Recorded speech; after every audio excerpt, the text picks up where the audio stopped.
আজি মই অৰুণোদয় হিতাধিকাৰীসকলৰ বাবে সুখবৰ লৈ আহিছোঁ। যিহেতু পূৰ্বতে হিমন্ত আমাৰ মামাই কৈছিল যে ৩ তাৰিখৰ পৰা সকলো আঁচনিৰ ধন প্ৰদান কৰিব বুলি কৈছে, কিন্তু যোৱাকালি ফেচবুক লাইভৰ যোগেদি হিমন্ত বিশ্ব শৰ্মাই সেই ঘোষণা কৰিছে যে ৩ তাৰিখৰ সলনি অৰুণোদয় হিতাধিকাৰীসকলে ১ তাৰিখে সেই ধনৰাশি প্ৰদান কৰিব বুলি কৈছে।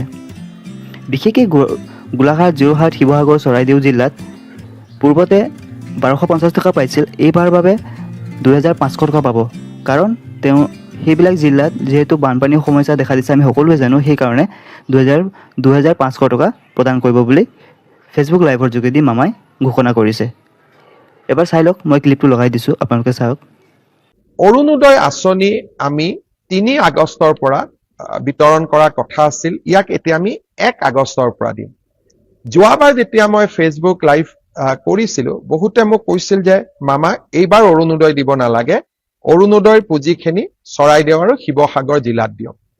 আমি ইমান ডাঙৰ পদক্ষেপ ল'ব খোজা নাই, কিন্তু আমি এটা সিদ্ধান্ত লৈছো যে চৰাইদেউ, শিৱসাগৰ, যোৰহাট আৰু গোলাঘাট জিলাৰ অৰুণোদয় হিতাধিকাৰীসকলক এইবাৰ আমি ২৫০০ টকা দিম। অৰ্থাৎ ১৫,০০০ টকা বানত গুৰুতৰভাৱে আক্ৰান্ত পৰিয়ালে পালে।